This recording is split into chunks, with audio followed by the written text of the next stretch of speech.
Hello everyone, and welcome to the Lies of P review. So, spoiler warning ahead, we're going to be talking about the Lies of P secret ending. It's pretty open-ended and open to interpretation, but you'll hear what I got from it and what I think it means for the series moving forwards. Other than that though, there's going to be a handful of bits and pieces there, here and there about quest lines and NPCs. Alright, so without further ado, let's get into it. What is there to say about Lies of P that hasn't already been mentioned? It's tough, sure, but you already knew that from the internet, labeling it as a Souls-like upon seeing the trailer. Whilst we've seen games that are tough for the sake of being tough, think Mortal Shell, there is a beauty to a title that understands the desire to fully explore your area, equipping yourself against environmental hazards and understanding more fully your situation before pressing onwards in the face of ever-growing adversity.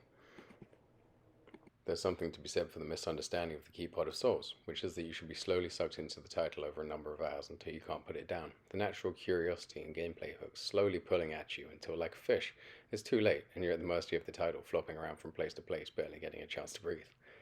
Now, I will start out by saying early doors there were some scaling issues, but it's worth mentioning I played the title on release and pre-patch.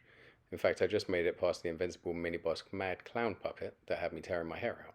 A day later, I read the patch notes to find he had in fact been nerfed. Right on time. It raises a unique point about the gaming industry that whilst a quick response patch to consumer criticism is brilliant and preferential, why do we still need day one patches? Beyond that though, it was exactly like any Souls title. He was beatable, it just required a change in tactics. Once I understood that and started taking that chump seriously, I was able to beat him. It remains the sole moment of teeth grinding amidst a bevy of beauteous moments and story pitfalls, and was also immediately patched and fixed, wherein the shoe falls not where you'd immediately expect, but cleverly misguides you. I want to very clearly state that in a game full of absolute nightmare fuel, I got caught just once, of my own issue, on a skippable mini-boss. As such then, there are no glaring weak spots that need to be highlighted. From gameplay to world building, this title has been lovingly pored over by its creators. Like the art of kintsugi, all cracks are filled and gilded, and beautiful to behold in their entirety. Small moments of frustration give way to a greater story when beheld after the fact, and the characters within the title work through their issues in a similar manner. Even Geppetto undergoes a monumental heel turn, not the one you're thinking of, in the waning moments of the title. With parents like Geppetto here, it's no surprise we all have a subtle distrust for characters introduced as trustworthy in Souls-likes. One such character is Alidoro the Treasure Hunter, who absolutely fits the huge shoes left by characters like Patches. His questline is curious and warns of the dangers of obsession, something you are then given the option to satiate in another character, which you weren't capable of doing in Elden Ring after the conclusion of Alexander's quest. But by the time this realization sets in, you'll have realized that as you evolve, the world changes with you, in one highly notable point prior to Ali's quest resolution, and you are disarmed by the realization of one key crux in Souls games, that you are in other people's stories rather than vice versa. The catalyst moment where several characters' paths diverge comes almost too early, whilst you're still struggling to grasp what is happening, really upping the pace in the mind of the last portion of the game. The brief and fleeting moments that NPCs ask for help in the wake of this allows you to impact them, playing along with the puppet motifs present throughout and allowing you insight into your own humanity, with a handful of more difficult moral quandaries. In light of this, I can only imagine the uphill battle to get this funded. So, you want to make a brutal hack and slash in the vein of Miyazaki, and it's about Pinocchio, whilst the backer's hands hovered over an alligator pit button. It is lucky for us, however, that they did secure the funding, because the people responsible for this have started to ask the right questions in a heavy field of retreads. Questions like, has the medium come far enough that I can now create a game that feels seamless to play, pays homage to a clear source of inspiration, and somehow, against all odds, should be mentioned in the runnings for Game of the Year? I wouldn't be surprised if, given the state of the industry, we see someone like American McGee return for another reimagining of Alice's jaunt through the horrors of her mind, having had the Psychonauts sequel being everything required from a journey through the psyche, while simultaneously proving immense fun, and the refined view of what those ideas could look like in glistening Unreal Engine 5. We live in interesting times where clearly innovation is still definitely on the table, and that self-same innovation then becomes a standard, strengthening the rest of the field.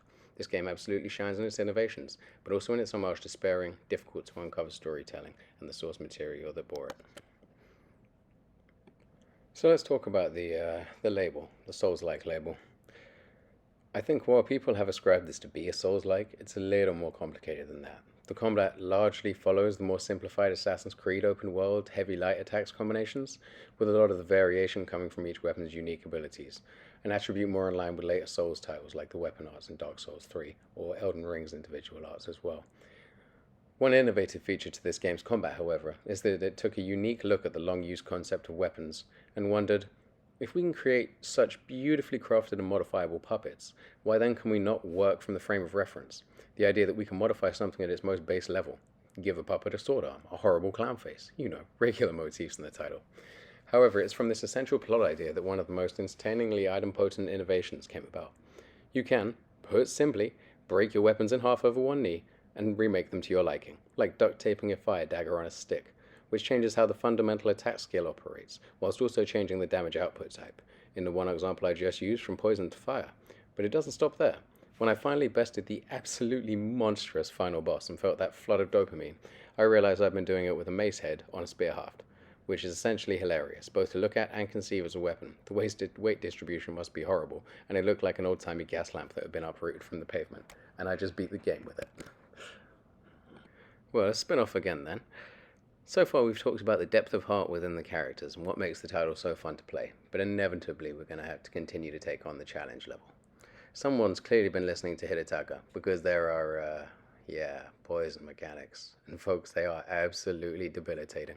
2 tiers of absolute misery, and right at the point you master the early tier poisons and their drawbacks, you're hit hard with 2nd tier poisons hinted at through the midpoint in the game, before they engage in a fun jump rope of pain as you try in vain to keep up with the constantly evolving source of shock, overheat, and god forbid disruption. I'd bemoan them further if they weren't such essential key building elements that require you to think with your mind as much as your skill upon entering combat. Puppets dislike electricity, beasts hate fire, and I absolutely love my wonky, altogether too long mace, though that may have been mentioned already. At the point you encounter these ailments, they're all in the category of avoid being afflicted by these at all costs, forcing you to utilize split-second parrying or dodging, though once besting, the boss is utilizing these effectives heavily, and an item can generally be found with which to improve shop options and improve your survivability, accessing further secrets and allowing you to shoulder ever more punishment with regularity. Fun for the whole family. You've seen the archetype before, but the belief the game seemingly has in you to overcome your difficulties before rewarding you with the abilities to significantly more easily explore that boss's domain is like a warm bowl of tomato soup. It's a good mechanic and warms me to see it done well, but it's utilized so often now as to be pedestrian, so when it is executed with an eye as to how the game is played, it is brilliant to behold, and that is very much the case here. Clear thought into what affects the combat, from environment to the way you approach foes, ensures that it never gets old as your brain is ever expanding, recognizing new and emergent threats. Is your Parisian P-organ-powered pawn a mosquito type, dancing around and through ever more difficult enemies as they take down ranged foes with a combination of stealth and tactics before engaging the group? Are you a Lada frame-enhanced juggernaut, using your keen-eyed iframes and invulnerability shield to absolutely rain down hell on your opponents while safe behind your Pleurodira tactics? In this way, combat is enhanced and explained away through key world-building aspects. The player character looks frail, and indeed appears so throughout the story, growing in strength and humanity as you race towards a conclusion for Krat, but never growing larger. As you grow, however, the armor unlocks for your frame, or what has physically constructed your character, which is a clever way of explaining away how the minute son of Geppetto can take blows from an ever larger assortment of horrible mechanical clowns, whilst never growing any more intimidating. These will utilize the infamous Soul's weight system, and sure enough, if you overload your defense, you will be found wanting against quicker attacks and bosses, face-plating into nondescript puddles, while hammers, buzzsaws, and whirlwinds of blades whistle just past your prostrate posterior.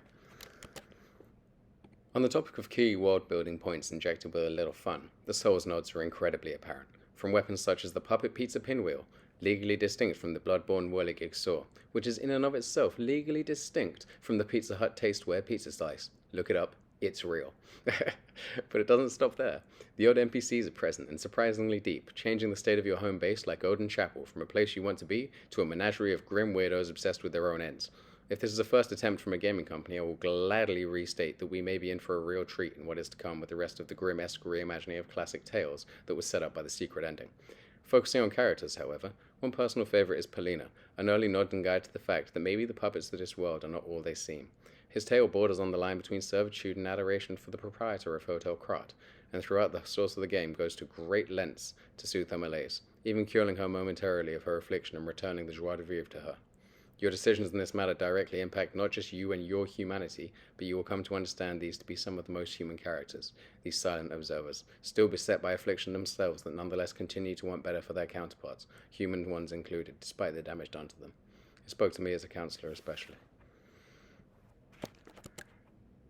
As you continue through the game, you'll continue to meet several standout weirdos, with many choices available to you as to how you want to deal with them.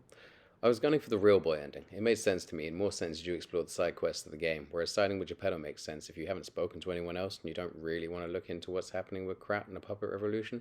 You merely want to be told what to do by a brilliantly voiced oddball. The use of automatons in this manner is clever then, and allows for a real shock value element, incorporating moments of mental health. So you play as a puppet, through your human eyes with human sensibilities. Pinocchio being stone-faced in the horrors is understandable, as he is a puppet, but what has happened to the humans of Krat will play on the mind of the player for a while, and indeed grow as you spend time with the title. As your horror at what has been unleashed within Krat grows, Pinocchio becomes more human, eventually accumulating in a beautiful meeting point where you seemingly feel the same, both character in the game and player outside of the game, towards your surroundings, and are finally ready to unmask the charade. The funny part about unmasking the entire thing is that the closing credits and voiceovers actually reveal the single greatest pitfall in the entirety of the story flipping adventure prior, and it's a doozy. Hold on to your seats, folks. Okay, we're about to talk about the ending, the secret ending, and this is one hell of a doozy and a massive spoiler. I don't want to rob people of the huge Bloodborne eyes on the inside realization moment of what's been going on in the game. So if you haven't finished it, don't know what it's about, maybe finish it and then come back and tell me if I'm right, okay? Okay, spoiler warning done. Right. Lies of P is a pretty meta game. It does things with the player character bond. It breaks the fourth wall, but not in objective and sort of very jokey ways that has been popular and tropey recently. But the cleverest thing it does is that Lies of P, the whole game itself, is and always has been you playing out the events of the battle report from Krat written by Paracelsus, a spy from a foreign land sent to investigate the anomaly of what's going on. He is also a completely benign and odd thief you find doddering about in the sewers. That is so Souls, it's unreal, and very much a genius nod to the fact that seemingly useless weirdos are key to the story in Soulsborne titles. It is genius. The fact that the name of the game and the whole title composed therein, just like a storybook, is The Lies of P, is absolutely genius. Anyway, yeah, if you're into the doing the work and the stuff that goes on behind the scenes that's very common in Soulsborne titles, this will be this is a moment that you really don't want to miss. And playing it back again afterwards, obviously the replayability like Bloodborne is there, but you may start to notice different intonations that you didn't realize before. Anyway, it's beautifully handled. Alright, here's the quick summary, the TLDR for my Reddit people. Lies of P blends the best parts of familiar open world combat from Assassin's Creed, Elden Ring, and the parrying mechanics of Souls. It can be brute forced, and has secrets aplenty to be uncovered by even the most veteran tomb prospectors. The best bit about this exploratory driven gameplay is the unique ending that is absolutely reminiscent of Bloodborne's Kumite finale in terms of, secrets and revelations. Its characters are idealized with a haunting charm and are just as wild as the Soulsborne NPCs you're familiar with. It's clearly learned from many games that have come prior, from Hotel Krat's ever-changing state being akin to Odin Chapel, to weird last-second motivation reveals for mousy characters that had up until the 11th hour reserved any aspect of character due to well-driven story reasons. You should play this if you like Soulsborne-style games, particularly the gothic and foggy motifs of Bloodborne. Punishing but rewarding gameplay that rewards cerebral approaches to combat, exploration-based gameplay rewarding you with not just items but understanding of a richly detailed world and what has befallen it, open-ended approaches to gameplay with multiple avenues of approach. Maybe avoid it if you're not keen on timing-based gameplay, especially at key points. Contagion themes bother you, including body modification. After COVID-19, we don't all need to see it again. You have a tendency to become irate at infuriating boss fights. Life is definitely too short, and if you're a hardcore Pinocchio fan, avoid it. This game takes like a ton of liberties. Stay safe, y'all. That's Toshi's review, and I'll talk to you later.